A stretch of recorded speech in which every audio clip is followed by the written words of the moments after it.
अस्सलामुअलैकुम viewers, welcome to हाले Noor's world. आज मैं बना रही हूँ अपने किचन में लौकी गोश्त का सालन और इस शोरबे वाले सालन के साथ मैं करूँगी चावल बॉईल। आइए देखते हैं इसे कैसे बनाते हैं। इसे बनाने के लिए मैं पतीली में ले रही हूँ सबसे पहले तेल की क्वांटिटी आप अपने हिसाब से कम या ज़्यादा कर सकते हैं। मैंने तकरीबन 1.5 कप के करीब तेल लिया है। प्याज मैंने 2 जगह काटी है। सबसे पहले मैं छोटी वाली प्याज इस्तेमाल करूंगी, बाकी की प्याज मैं बाद में इस्तेमाल करूंगी। तेल गरम हो गया तो मैंने एक छोटी प्याज जो बारीक बारीक काट के रखी हुई थी वो तेल में शामिल कर दिया है।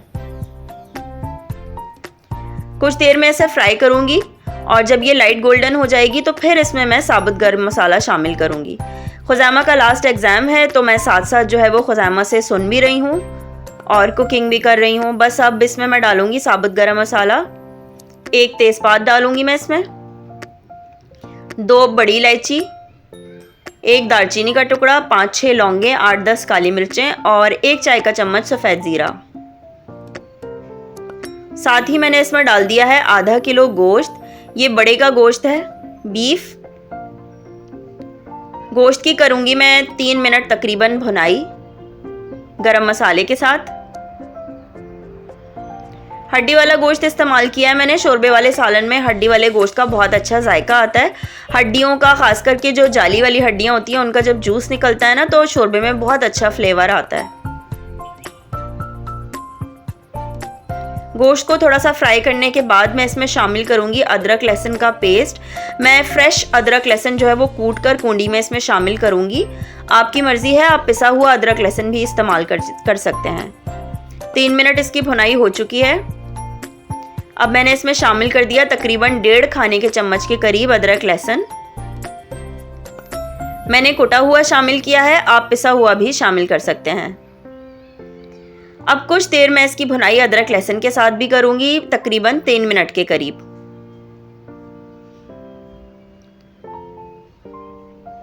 बस अब मैं इसमें शामिल कर दूंगी बाकी की प्याज। ये 2 दरमियाने साइज की प्याजें हैं जो मैंने मोटी मोटी काट ली हैं स्लाइसेस की शक्ल में। 2 टमाटर हैं, ये भी मैंने स्लाइसेस की शक्ल में काट लिए हैं दरमियाने साइज के। साथ ही पिसी सुर्ख मिर्च 1.5 खाने का चम्मच, पिसी हल्दी 1 चाय का चम्मच और पिसा धनिया मैं इसमें डाल रही हूँ 1 खाने का चम्मच। तमाम पाउडर्ड मसाले ऐड करके मैं इसे अच्छे तरीके से मिक्स कर रही हूँ।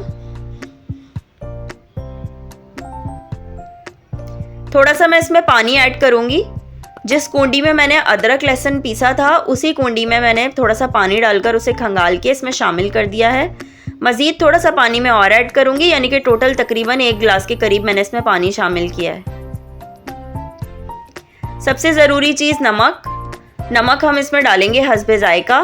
फ़िलहाल मैं अभी इसमें 2 चम्मच जो है वो नमक ऐड कर रही हूँ चाय के। बाकी क्वांटिटी मैं बाद में एडजस्ट कर लूँगी जब गोश्त जो है वो गल जाएगा। सब चीज़ों को मिक्स करके अब मैं इसे कवर कर दूंगी और दरमियानी आंच पर मैं इसे गलने के लिए छोड़ दूंगी। ठीक है, इतनी देर के गोश्त जो है वो मुकम्मल गल जाए। तकरीबन 1.5 घंटा इसे लगा है और गोश्त जो है वो मुकम्मल गल चुका है और तेल भी अलहदा होना शुरू हो गया है।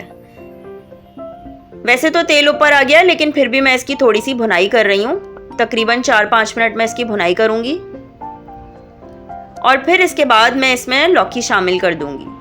आधा किलो गोश्त लिया है मैंने बड़े का और आधा किलो ही मैं इसमें लौकी शामिल करूंगी। आप चाहें तो अपनी मर्जी से लौकी की क्वांटिटी कम या ज़्यादा कर सकते हैं। ठीक है, और लौकी के पीसेस मैंने थोड़े से बड़े रखे हैं। मुझे ज़रा बड़े पीसेस अच्छे लगते हैं, ये शोरबे में घुलते भी नहीं हैं और सालन की शक्ल भी ख़राब नहीं होती। आपकी मर्ज़ी है, आप चाहें तो पीसेस छोटे भी कट कर सकते हैं। साथ ही शोरबा करने के लिए इसमें तकरीबन 2 से 2.5 गिलास का पानी शामिल किया है मैंने।